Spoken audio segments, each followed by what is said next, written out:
अनशन खत्म करने के बाद मनोज जरांगे का महाराष्ट्र सरकार को अल्टीमेटम, कहा अगर ये नहीं हुआ तो। मराठा आरक्षण कार्यकर्ता मनोज जरांगे ने गुरुवार को मंत्रियों से मुलाकात के बाद अपना अनशन समाप्त कर दिया और सरकार से 2 महीने के भीतर मुद्दा सुलझाने को कहा। साथ ही जरांगे ने कहा कि जब तक सभी मराठों को आरक्षण नहीं मिल जाता वो तब तक अपने घर में प्रवेश नहीं करेंगे।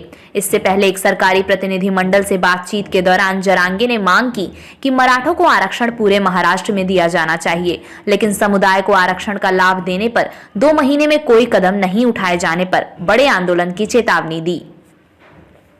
मनोज जरांगे ने सरकार को दी ये चेतावनी। जरांगे ने कहा कि यदि 2 महीने के भीतर कोई निर्णय नहीं लिया गया तो वो मुंबई तक एक विशाल मार्च का नेतृत्व करेंगे। उन्होंने कहा तब मुंबई के लोगों को सब्जियां तक नहीं मिल सकेंगी। जरांगे ने कहा मैंने अपना अनशन समाप्त किया है, लेकिन मराठा आरक्षण आंदोलन जारी है, क्रमिक अनशन भी जारी रहेगा। जरांगे ने सरकार से 24 दिसंबर तक निर्णय लेने को कहा है। इस मौके पर उपस्थित मंत्रियों ने उनसे इस समय सीमा को 2 जनवरी तक बढ़ाने के लिए कहा, लेकिन वो नहीं माने। जरांगे ने कहा कि जब तक सभी मराठों को आरक्षण का लाभ नहीं मिल जाता तब तक वो अपने घर में प्रवेश नहीं करेंगे।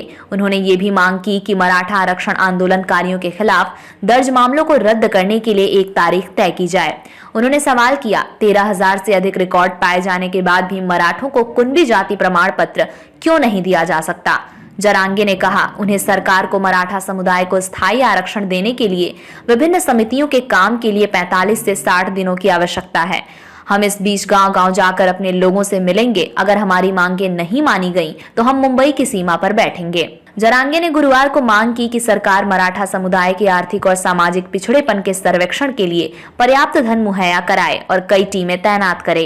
उन्होंने कहा कि मराठों को कुणबी जाति प्रमाण पत्र देने वाला एक सरकारी आदेश पारित किया जाना चाहिए और पूरे महाराष्ट्र शब्द को शामिल किया जाना चाहिए। जरांगे ने कहा हमें फुल प्रूफ आरक्षण चाहिए। मुझसे वादा करिए, यदि आप अपना वादा तोड़ते हैं तो मैं सरकार को 1 मिनट भी अधिक नहीं दूंगा।